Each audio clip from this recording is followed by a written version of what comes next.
Hello Roman vacationers, welcome back to your Tiny Tour Tuesday, Tiny Tour number 9.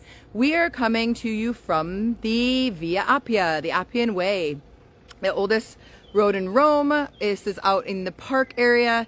We're gonna get started, guys. James and I are gonna split this one in half. So I'm gonna do the first half, James is gonna do the second half, and I'm going to tell you the why you should come to the Via Appia, the how you get here, and what's out here, and then James is going to give you some history facts. So basically, why you want to come out here is it's very peaceful. As you can tell, we don't actually have a mic on today. I hope you can all hear me. Let me know if you can't. It's very, very quiet. It's lovely for walks. You can see the old basalt stones, which are actually behind me there. You can get there's a bunch of restaurants on this road. You can have a spritz. There's a church at the very beginning.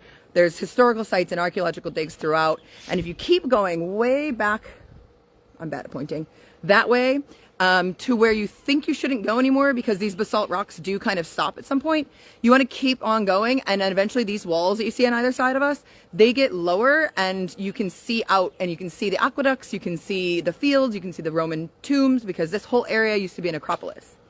So that's why you want to come out here. How do you get here? You can, the easiest way is take a bus from the Colosseum area or Piazza Venezia. You can take the 118 bus. And the 118 will take you all the way to San Sebastiano catacombs. And James is going to tell you about those in a minute.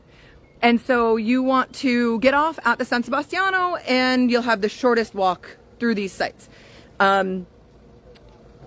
You can also take a walk out here, but that's a bit far. You can take a bike tour. Bike tours are lovely, and we actually have some bike tours on offer. We've got a lovely bike tour company that works with us as well.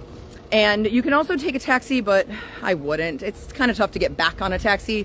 At least a bus, it's really easy to get back to as well. And then what's out here? So basically the Appian Way, built in the 3rd century AD by Appius Claudius.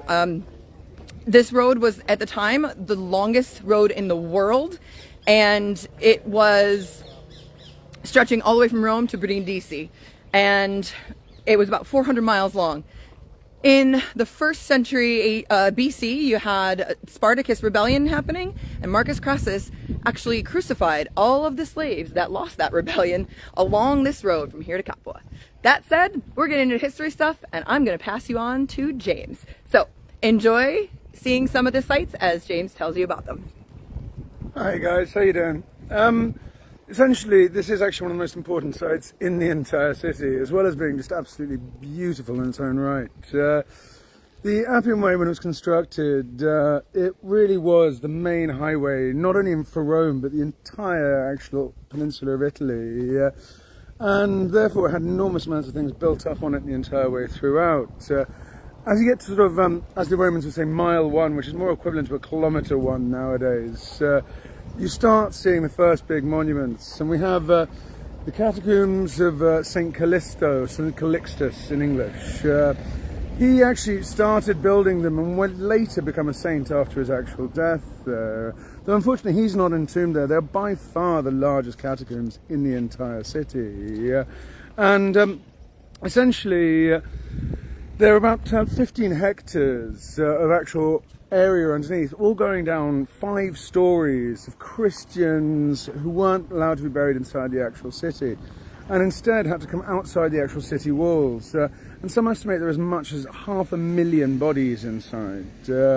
Next to that as well, you also have the church, where famously Peter, escaping his crucifixion, escaping the actual city itself, essentially walked upon a vision of Christ, and Christ essentially appeared to him and convinced him to go back to actually face his martyrdom with the famous conversation, Domini quo vadis, Master, where are you going?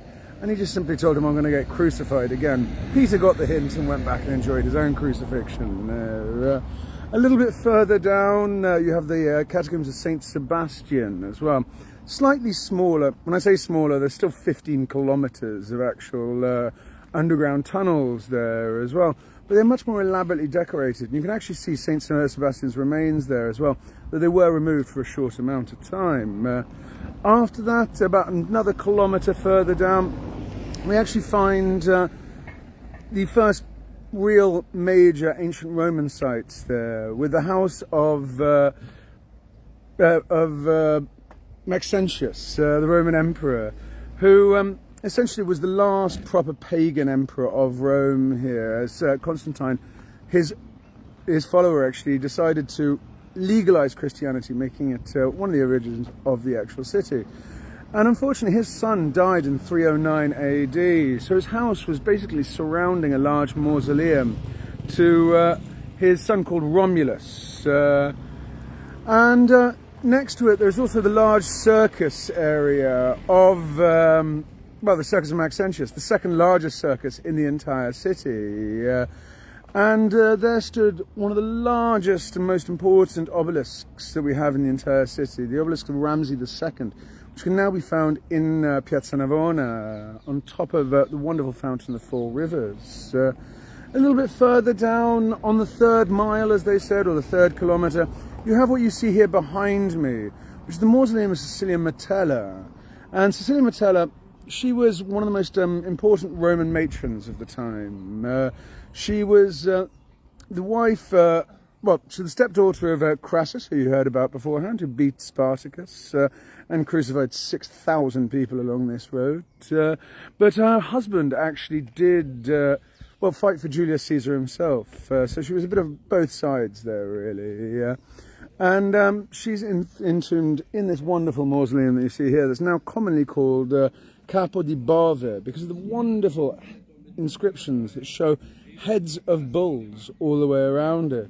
And that's actually given the name to this entire area. And you can see here that actually behind me, we are now currently going for some excavations here, trying to find out exactly what was under here as well.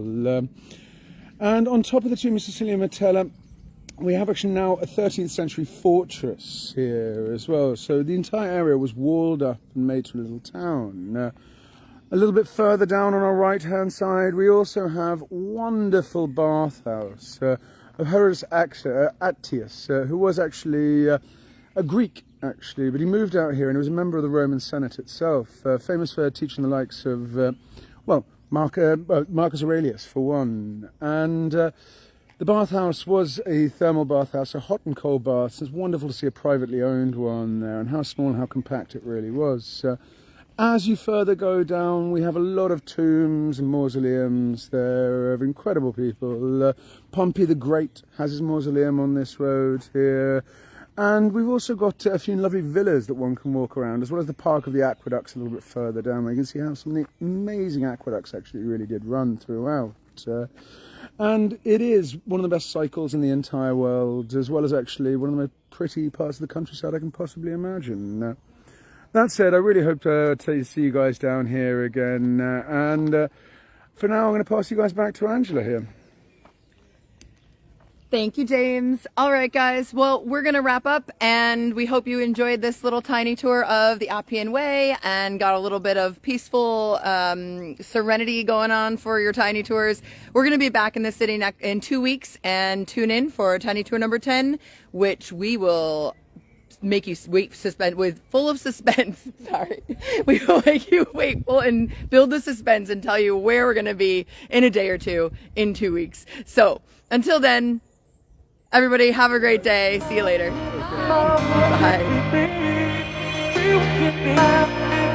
Bye.